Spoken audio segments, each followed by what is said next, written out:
Hello बच्चों, let's read the question. Question says A, B and C are in GP and common ratio is R.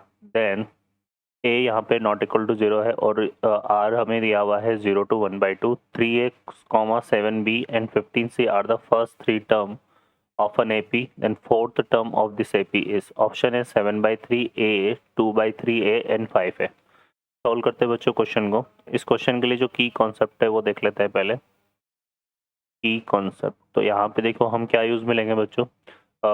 देखिए यहाँ पर अगर कोई तीन टर्म्स है हमारे पास, यहाँ पे अगर हम बात करें ए बी सी, ये तीन टर्म है जो किसमें है, अर्थमेटिक प्रोग्रेशन में है. तो यहाँ पे B two B equal to क्या लिख सकते हैं हम, ए plus C.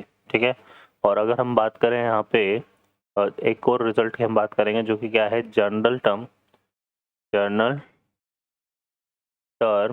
Of an GP. तो ये डिफाइन होगा किससे, A R raise to N minus one से. यहाँ कैपिटल ए ले लेते हैं.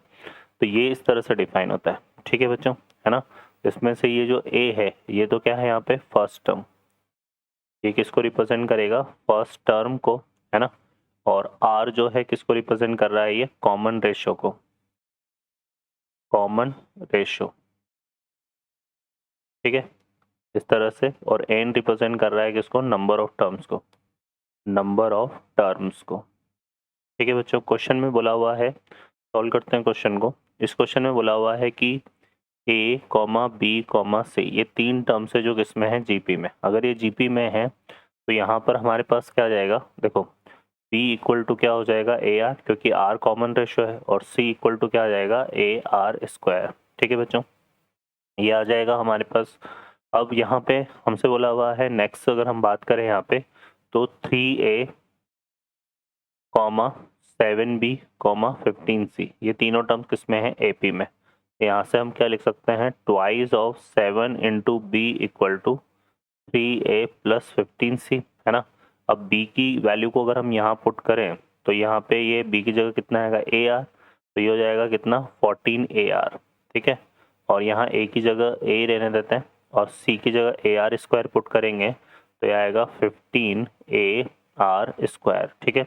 इसको अगर हम सिंप्लीफाई करते हैं तो a तो कॉमन आके कैंसिल हो जाएगा यहाँ से. तो हमारे पास रिमेनिंग कितना बच रहा है, 15R स्क्वायर माइनस 14R, है ना, और प्लस 3 इक्वल टू 0. इस इक्वेशन को अगर सॉल्व करेंगे तो इसके जो फैक्टर है वो कितना हो रहे हैं, यहाँ से देखो 15 3 जा कितना हो जाएगा 45, और यहाँ पे आ जाएगा 9 5 जा 45. तो ये बनेगा 15R स्क्वायर माइनस 9R और माइनस का 5R प्लस 3 इक्वल टू 0. इसको अगर हम सॉल्व करेंगे यहाँ से तो इसमें से क्या कॉमन आ रहा है, इसमें से 3R कॉमन आएगा, है ना, यहाँ से. तो यहाँ से हम 3R को कॉमन ले लेते हैं तो ये आएगा 5R माइनस 3, और यहाँ से -1 को कॉमन लेंगे तो 5R माइनस 3 इक्वल टू 0.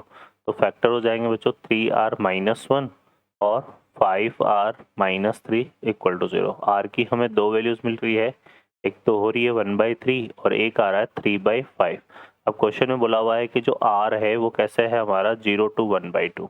ठीक है ना. तो 1/3 तो इसमें आ रहा है लेकिन 3/5 नहीं आ रहा क्योंकि ये 0.6 बनेगा. तो इसको हम कंसिडर नहीं करेंगे. अब R इक्वल टू 1/3 कंसिडर कर लेंगे, है ना. तो ये R इक्वल टू हमने 1/3 कंसिडर कर लिया. अब यहाँ पर चूँकि देखो कि ये जो टर्म है हमारे यहाँ पर, ठीक है, तो 3A 7B और 15C ये किस में था, AP में था. तो यहाँ पे आएगा 3, ये कितना हो गया, ए. बी की वैल्यू को हमने क्या पुट किया था, ए आर. तो यहाँ पे 7 और ए आर की वैल्यू कितनी है 1/3, तो यहाँ से आ जाएगा a/3. ठीक है, ये आ जाएगा सेकेंड टर्म. और थर्ड टर्म की अगर हम बात करें यहाँ से तो ये हो जाएगा ए आर स्क्वायर था तो 15, ये आ जाएगा हमारा यहाँ पे कितना, ए आर स्क्वायर. तो ए और आर स्क्वायर की जगह आ जाएगा 1/3 का स्क्वायर, तो ये कितना हो जाएगा a/9. ठीक है बच्चों, तो ये हमारा बन रहा है. अब इसमें अगर हम देखें यहाँ से, है ना, तो इसमें अगर हम देखें तो यहाँ पर ये तीनों टर्म हमारी किस में है, एपी में है. तो यहाँ से कॉमन डिफरेंस निकाल लेते हैं. तो कॉमन डिफरेंस देखो कितना आ जाएगा, ये आ जाएगा 7A/3 माइनस का 3 है ना. ये आ जाएगा 7a/3 माइनस का 3a। तो ये कितना हो रहा है बच्चों हमारा 3 3 जा 9, 9 माइनस 7, तो ये आ रहा है माइनस का 2/3a। ठीक है, ये आ रहा है। हम इसको भी सॉल्व करेंगे तो ये भी हमारा ये देगा, तो डी हमारा ये आ जाएगा। अब कॉमन डिफरेंस ये आ गया, अपने को फोर्थ टर्म निकालनी है, तो फर्स्ट टर्म यहाँ पे क्या हो जाएगी, अगर हम देखें तो फर्स्ट टर्म है ना, फर्स्ट टर्म हमारे पास यहाँ पे कितना है 3a है। ठीक है, और अपने को क्या निकालना है फोर्थ टर्म। तो यहाँ से अगर हम फोर्थ टर्म की बात करें तो जिसकी जनरल टर्म होती है a+n-1d, तो फोर्थ टर्म हमारा कैसे डिफाइन होगा, ये हो जाएगा a+3d। ठीक है, a जो है वो फर्स्ट टर्म ऑफ ap है, जिस जो कि हमारा किसके इक्वल है 3a के इक्वल, तो ये तो आएगा 3a और प्लस 3, d की वैल्यू कितनी है यहाँ पे -2/3a है। ठीक है बच्चों, अब इसमें से देखो 3a हमारे पास क्या आ रहा है कॉमन, तो ये बनेगा कितना हमारे पास 1 - 2/3। ठीक है, तो ये आ जाएगा, तो ये इक्वल टू क्या हो जाएगा बच्चों, यहाँ से अगर हम सॉल्व करेंगे तो ये आएगा 3 - 2/3 1/3, 3 से 3 कैंसिल होगा, तो ये इक्वल टू a आ जाएगा। तो ये इसका फाइनल आंसर कितना हो जाएगा a। तो ऑप्शन में अगर हम देखेंगे तो करेक्ट आंसर हमारा सेकेंड ऑप्शन हो जाएगा। ओके बच्चों, I hope you understand well, best of luck, thank you.